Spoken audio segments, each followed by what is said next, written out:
Semua yang ada dalam diri kita, semua yang kita rasakan ini adalah kasih karunia dan berkat Tuhan.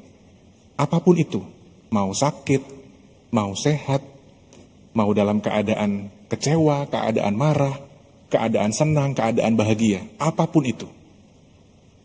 Dan kita sungguh-sungguh diajak sebagaimana Daud mewariskan kepada Salomo, jangan pernah tidak setia kepada Tuhan dan selalu melibatkan atau mengandalkan Tuhan di dalam setiap kehidupan. Maka para murid pun juga diajak, nggak boleh bawa macam-macam. Supaya apa? Supaya senantiasa mengandalkan Tuhan di dalam kehidupan. Bukan karena kekuatan manusiawi saya, tetapi karena Tuhanlah saya boleh mendapatkan anugerah dan rahmat itu. Kalau itu sudah kita lakukan dan kita rasakan di dalam kehidupan kita, bersyukurlah. Tetapi kalau belum, mari kita diajak oleh Tuhan Yesus sendiri untuk senantiasa melibatkan Tuhan di dalam segala peristiwa dan pengalaman hidup kita.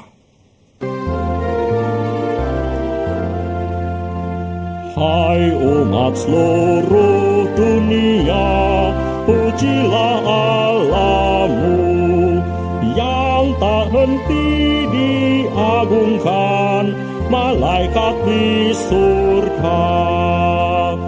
Pujilah Allah nan megah, permata nan indah, dikerjakannya mukjizat dan karya yang besar. Tuhan agung dan sangat terpuji di kota Allah kita, gunungnya yang kudus yang menjulang tinggi, menjadi kebanggaan seluruh bumi. Dalam nama Bapa dan Putera dan Roh Kudus, amin. Amin. Rahmat Tuhan kita Yesus Kristus, cinta kasih Allah dan persekutuan Roh Kudus bersamamu. Dan bersama rohmu. Ibu dan Bapak, saudari-saudara, teman-teman muda, serta anak-anakku yang terkasih, selamat pagi semuanya. Pagi Romo. Pada kesempatan Ekaristi pagi ini kita mengucap syukur dan kembali datang di hadirat Tuhan untuk sungguh-sungguh menyadari akan segala kasih karunia dan berkat Tuhan di dalam setiap kehidupan kita, di dalam keluarga-keluarga kita dan komunitas kita. Kita juga tak lupa berdoa untuk saudari-saudara kita yang sedang sakit, khususnya mereka yang memohon kesembuhan dari COVID-19, untuk saudari dan saudara kita dimanapun mereka berada. Semoga Tuhan senantiasa melindungi dan memberkati kita semua agar selalu dalam keadaan sehat, terbebas dan terhindar dari COVID-19. Kita juga berdoa bagi saudari dan saudara kita yang sudah meninggal dunia. Semoga Tuhan menganugerahkan rahmat kelimpahan, kerahiman dan belas kasih-Nya agar mereka sungguh-sungguh beroleh kebahagiaan surgawi. Marilah kita datang ke hadirat Tuhan atas segala dosa dan kelemahan kita, agar kita sungguh-sungguh dilayakkan untuk merayakan misteri suci ini. Ibu, Bapak, saudari-saudaraku yang terkasih, saya bermenung dalam kehidupan kita ini, atau di dalam ketika saya menyiapkan renungan ini, terkadang kalau tanpa disadari, hidup kita itu ya mengalir begitu saja. Tadi pagi kita bangun, lalu setelah ini berdoa, ekaristi, melakukan aktivitas, pekerjaan, dan seterusnya. Nanti ketemu lagi malam. Besok pagi, begitu lagi, dan seterusnya. Kalau tidak hati-hati, dalam kehidupan kita ini ya sudah berjalan secara otomatis.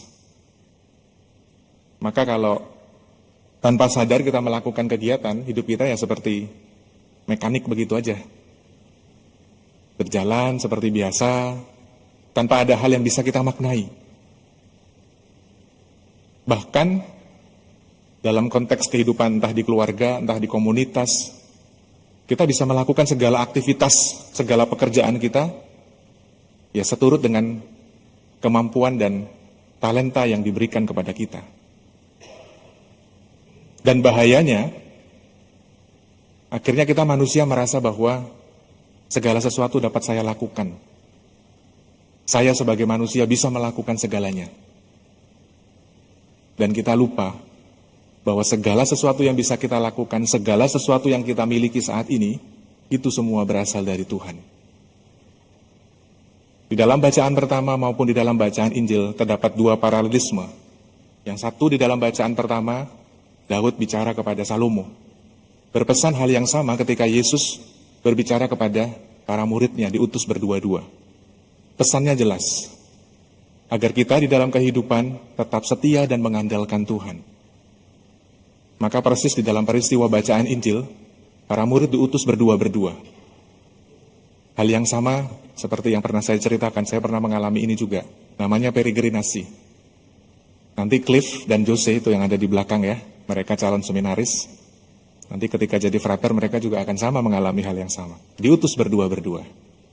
Di antara kita itu ada 2 orang muda menjadi calon frater.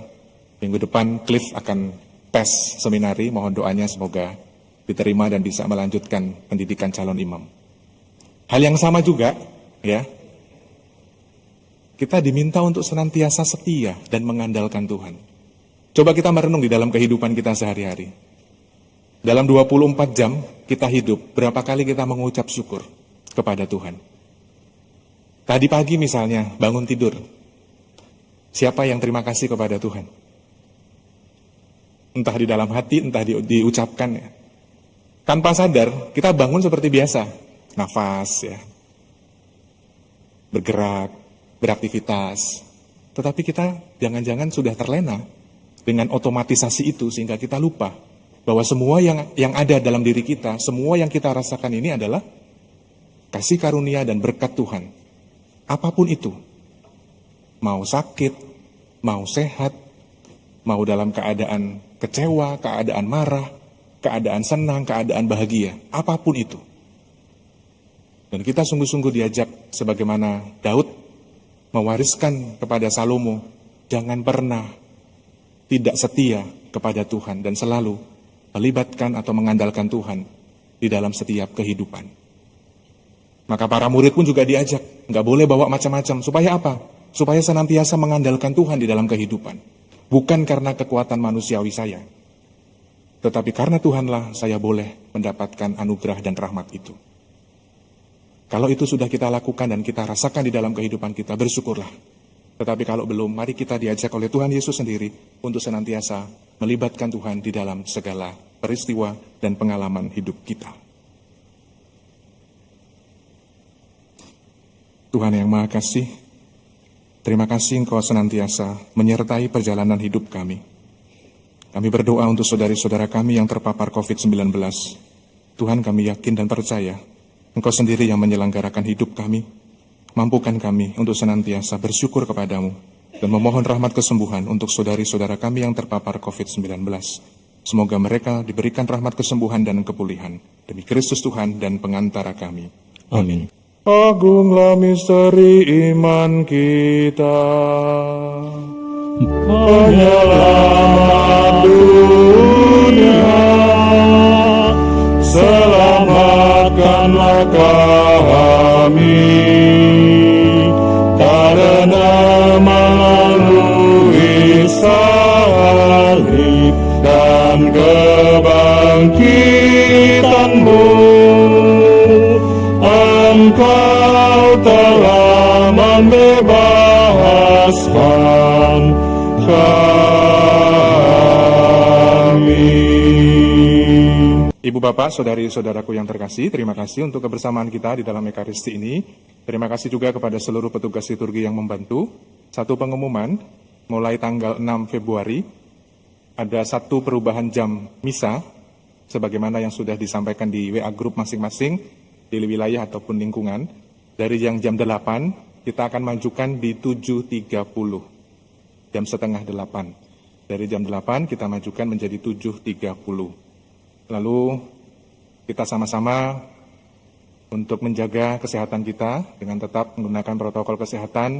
Kita berdoa untuk saudari-saudara kita yang terpapar COVID-19, tetap waspada, tetap mengandalkan Tuhan dan melibatkan Tuhan di dalam setiap kehidupan kita, terutama di tengah-tengah kondisi pandemi kita yang saat ini lonjakannya semakin naik. Tetap waspada, tak perlu takut, tetapi terus bersyukur dan senantiasa supaya imunnya tetap sehat dan kita tetap penuh sukacita di dalam Tuhan. Mari kita akhiri Ekaristi kita dengan memohon berkat Tuhan. Tuhan bersamamu Dan bersama rohmu. Semoga Allah Bapa yang Maha Baik senantiasa menyertai dan memberkati kita sekalian. Dalam nama Bapa dan Putera dan Roh Kudus. Amin. Saudari-saudaraku terkasih, pergilah misa sudah selesai. Syukur pada Allah.